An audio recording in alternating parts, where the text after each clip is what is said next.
Bonjour et bienvenue à tous. Je suis ravie de vous retrouver ou alors de vous accueillir sur ma chaîne. Alors pour ceux qui me découvrent, je m'appelle Isabelle, je suis psychoastrologue. Je m'intéresse à l'astrologie depuis maintenant près d'une trentaine d'années, mais c'est seulement depuis cette année, janvier 2023, que je publie sur YouTube des vidéos pour partager avec vous des messages, des configurations astrologiques, que ce soit au moment de thèmes de nouvelle lune, de pleine lune, ou alors pour vous parler de transit de planètes en signe. J'ai publié par exemple une vidéo de Pluton dans le signe du Capricorne, qui reste toujours très influent jusque fin janvier 2024. Vous pouvez trouver aussi une vidéo sur Saturne en transit en Poisson ou Jupiter en transit en Taureau. J'ai aussi publié une très courte vidéo que j'ai intitulée L'astrologie, pour vous partager, pour vous faire connaître ma conception de l'astrologie. Pardon, cela n'engage que moi, mais cela vous permettra peut-être un petit peu de mieux me connaître. Voilà, venons-en à l'actualité de cette pleine lune du 29 septembre 2023. Alors c'est la première pleine lune de l'automne, déjà. Cette pleine lune, c'est le milieu d'une lunaison, une lunaison qui a débuté au moment d'une nouvelle lune, le 15 septembre. À ce moment-là, le soleil et la lune étaient en conjonction dans le signe de la Vierge. Le 23 septembre, le soleil est entré dans le signe de la Balance, c'était l'équinoxe d'automne. La lune était à 6 degrés du signe du Capricorne, et ils ont continué leur petit bonhomme de chemin. Et le 29 septembre, la lune est arrivée ici à 6 degrés du signe du Bélier, en opposition avec le soleil, qui lui est à 6 degrés du signe de la Balance. Alors cette pleine lune se produit à 9h59, temps universel. C'est le temps, je parle toujours du temps de référence de Greenwich. Faites votre petit calcul, enlevez ou ajoutez des heures selon l'endroit où vous vous trouvez. Par exemple, pour la France, il faut toujours rajouter 2 heures. Donc on est dans une pleine lune en Bélier, signe d'élément feu, opposé au soleil en Balance, signe d'élément air. Donc on est vraiment si on reste dans des notions très très générales, une pleine lune en Bélier, c'est vraiment la manifestation débridée, les explosions sans retenue de tout ce qui représente nos besoins, puisque nos besoins c'est la lune, donc tout ça peut s'exprimer vraiment de façon explosive. Je vous rappelle quand même que le Bélier, c'est le premier signe du zodiaque, le premier signe de feu. Il est régi par Mars, qui est le dieu de l'action et de la guerre. Donc on pourrait s'attendre à vraiment des manifestations explosives de tout ce qui représente la Lune. Et en opposition, on a le Soleil ici, dans le signe de la Balance. C'est un signe d'air, la Balance. Donc on est dans le nous, dans le relationnel, dans la rencontre à l'autre. C'est le premier signe, si on veut, social. Donc, on voit que le Soleil est dans Balance, donc il est régi par la planète Vénus. Et Vénus représente l'amour, l'harmonie, la douceur. Donc, on pourrait s'attendre à beaucoup plus de comportements modérés, conciliants, faits de compromis, de concessions. En plus, le Soleil, dans le signe de la Balance, il est en chute. Oui, parce que le Soleil, lui, il est en position d'exaltation quand il traverse le signe du Bélier. Donc le Soleil est en chute et il est dans un signe, la Balance, régi par Vénus, donc la douceur. Mais on pense a priori que cela ne peut pas favoriser l'expression de notre et le rayonnement de notre être. Mais il faut vraiment sortir très rapidement de ces généralités pour comprendre le sens profond de cette pleine lune. D'abord, un tout petit retour en arrière. Je vous disais que au moment de la pleine lune, de la nouvelle lune, du 15 septembre, nouvelle lune, on avait une conjonction des luminaires ici, dans le signe de la Vierge. Mais à ce moment-là, il faisait une opposition à Neptune dans le signe des Poissons. Et Neptune en Poisson, c'est très très influent, puisque d'abord il est dans son signe de maîtrise.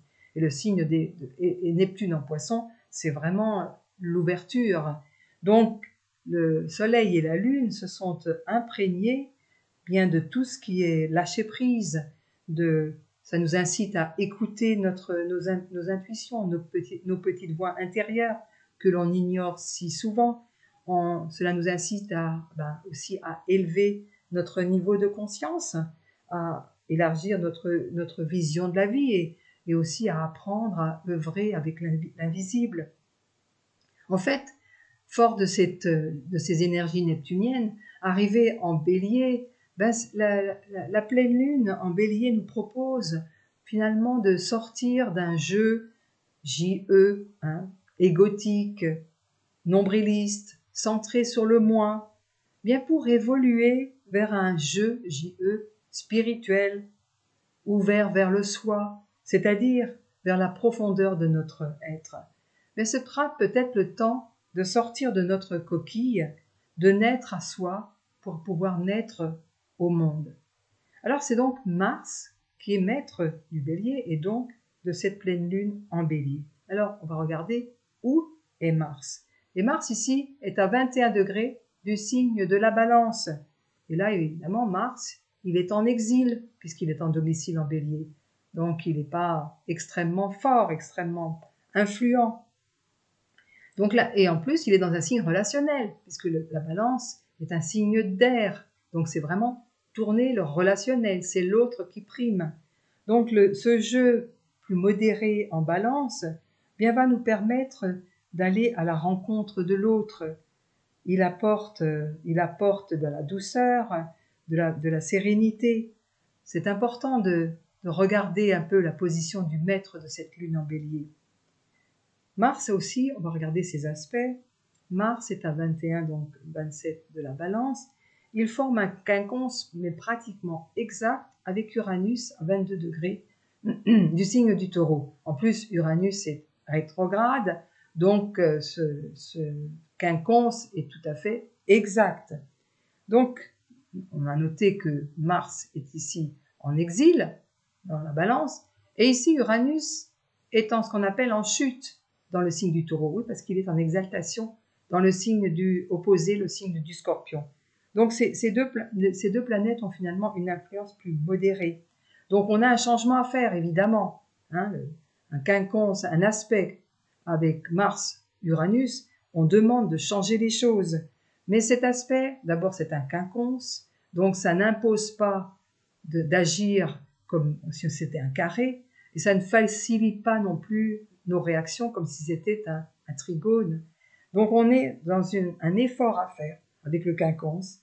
Et voilà, dans notre société compétitive, parfois même très agressive, on voit un petit peu les événements actuels, cet aspect entre Mars et Uranus, plus tempéré, nous incite à agir, oui bien sûr, à changer, oui bien sûr, mais avec compréhension, avec tolérance, avec tact. Il faut regarder aussi que Mars, le 6 octobre, il applique et il va être exact en carré avec Pluton, fin du Capricorne. Alors, cette période du 6 octobre, cela pourra perturber évidemment beaucoup de choses dans notre manière d'agir, et cela pourra nous inciter à remettre des choses en question. Il faudra faire attention autour du 6 octobre de ne pas avoir des actes démesurés, exagérés. En tout cas, il faudra nous remettre en question pour certaines façons d'agir. Alors, à la pleine lune, on voit que Mars fait un très joli sextile à Vénus en Lion. Alors ça, c'est amusant parce que les deux maîtres de cette pleine lune, Mars est le maître de la lune en bélier, Vénus est le maître du soleil en balance, bien, les deux maîtres de cette pleine lune en bélier, soleil, balance, ils sont en bons termes, ils s'entendent bien. Donc cela modifie la signification d'opposition entre la lune en bélier et le soleil en balance. Ce sextile apaise notre rapport à l'autre, évidemment. C'est un rapport harmonieux quelque part entre notre part féminine, représentée par Vénus, et notre part masculine, représentée par Mars. C'est un petit peu la réunion des deux pôles qui constituent notre être. Alors maintenant, venons-en à Vénus. Alors donc, je vous ai dit, Vénus est la planète maîtresse de la balance, donc de ce soleil en balance.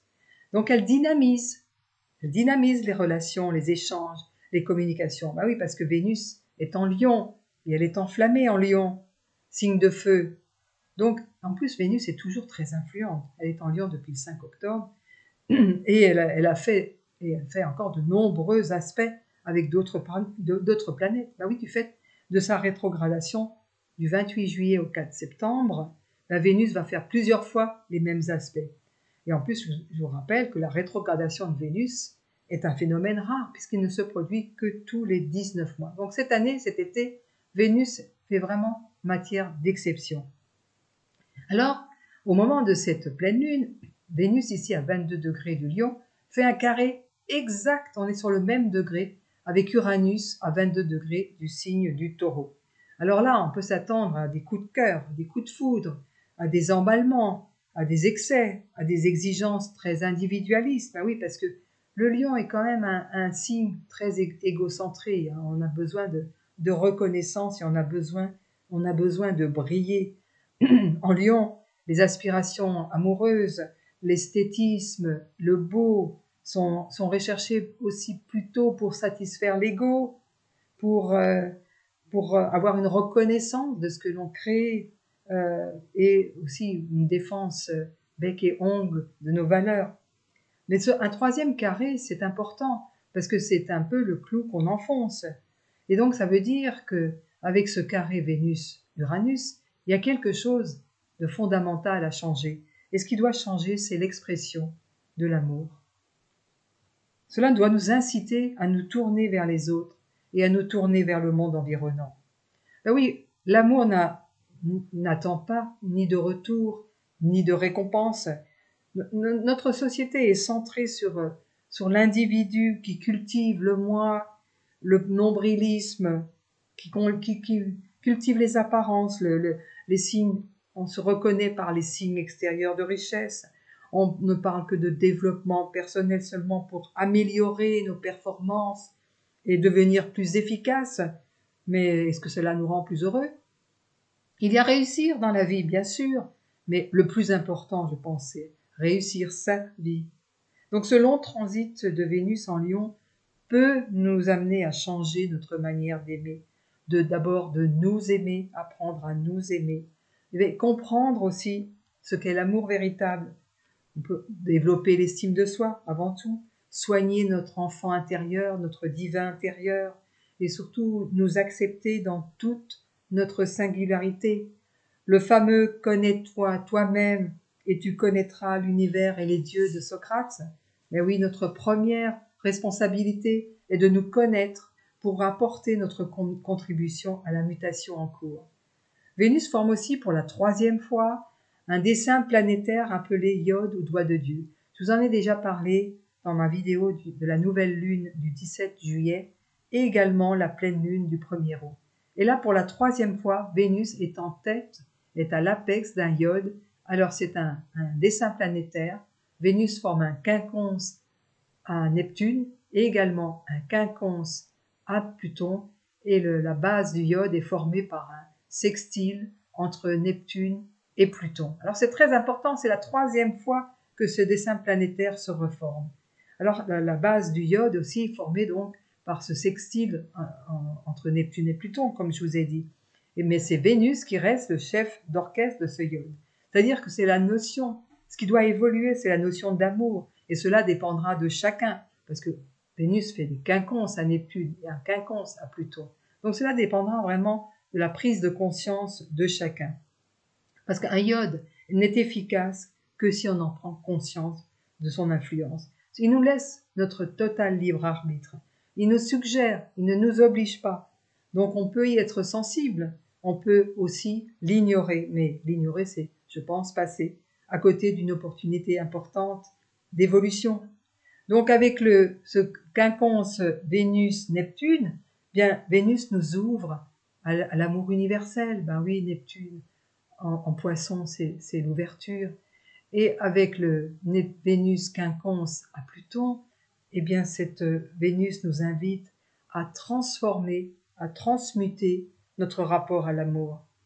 Et le sextile entre Neptune et Pluton bien, nous ouvre à un amour universel, nous ouvre à une opportunité de changement profond. Hein. Pluton réclame toujours une remise à plat. Donc on peut avoir une ouverture de conscience, de valeurs plus unificatrices avec Neptune en Poisson, de sentiments plus solidaires, plus altruistes. Voilà un petit peu les influences de cette Vénus qui reste très importante durant toute cette période jusqu'au mois d'octobre. Maintenant, parlons rapidement de Mercure, qui reste important, parce que Mercure est toujours en Vierge, c'est son signe non seulement de maîtrise, mais également son signe d'exaltation. Il a repris sa course directe le 15 octobre, et il restera en Vierge encore un petit moment jusqu'au 5 octobre. Mais ce qui est intéressant, c'est de noter que Mercure est à la position exacte, à 20 degrés du signe de la Vierge, la position où se trouvait la conjonction Soleil-Lune au moment de la nouvelle lune du 15 septembre. Alors vraiment, c'est très important parce que ce Mercure nous aide à mettre des mots et à comprendre ce qu'a été cette opposition des luminaires à Neptune au moment de la nouvelle lune du 15 septembre. Oui, c'est au tour de Mercure de faire cette opposition. Vous voyez, Mercure à 20 degrés du signe de la Vierge, opposé à Neptune à 26 degrés du signe des Poissons. Et comme Neptune avance assez rapidement, cette opposition sera rapidement exacte dans les prochains temps. Donc, quelque part, ça nous invite, cette opposition Mercure-Neptune, eh bien, tout simplement à sortir du mental et à écouter nos intuitions, à écouter nos petites voix intérieures. Ben oui, évidemment, cela pourra on pourrait se sentir un peu confus, un peu perdu face à des événements qui nous dépassent, ne pas trop comprendre, ou alors tout simplement à être trop perméable, trop sensible aux énergies en cours. Mais ce Neptune en Poisson opposé à Mercure nous propose justement de lâcher le mental, d'élever notre niveau de conscience et surtout de nous ouvrir à plus grand que nous. Alors on voit que Mercure forme un très très beau trigone à Uranus ici, à 22 du signe du Taureau. Alors comme Uranus est rétrograde, ce sera exact très rapidement, ce très beau trigone. Donc c'est l'occasion de faire preuve d'originalité, d'audace et surtout d'innovation dans toute notre manière de penser. On est en signe de terre, que ce soit Mercure en Vierge, signe de terre, Uranus en Taureau, signe de terre. Donc, c'est vraiment des préoccupations de ressources, de gestion du sol. On doit s'intéresser de près à la qualité de nos cultures. On peut aussi se montrer beaucoup plus inventif pour arriver à préserver l'environnement. On peut aussi penser notre relation à ce qui est la notion de travail, notre rapport aux apprentissages. Et on peut aussi se soucier, avec Mercure en Vierge évidemment, de notre santé, prendre soin de notre enveloppe charnelle. Une âme saine dans un corps sain, c'est même une marque d'article de sport que je tairai le nom, pardon. Donc le 6 octobre, Mercure formera un trigone exact à Pluton. Alors c'est intéressant parce que ce sera l'occasion justement de transformer de manière positive, de briser notre manière de penser, quelque part de briser nos chaînes matérialistes et de nous remettre en question par rapport au monde environnant. Vous voyez qu'en analysant en profondeur une pleine lune en bélier, on est loin d'une pleine lune bélier exubérante, éruptive, combative, combattante, etc.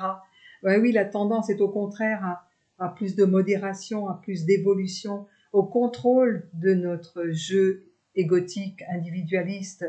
Bien pour aller, notre ancien jeu doit aller vers un jeu plus spirituel, ouvert à soi et surtout ouvert aux autres. Le soleil en balance est donc très dynamique grâce à cette Vénus enflammée en Lion. Donc c'est l'importance de l'amour qui est mise en avant, et donc un amour universel, un amour unificateur. C'est aussi le désir de valeurs, de préserver toutes nos valeurs traditionnelles pour retrouver un vivre ensemble solidaire et harmonieux. Voilà le tour de cette pleine lune du 29 septembre. J'espère que cette vidéo vous aura plu.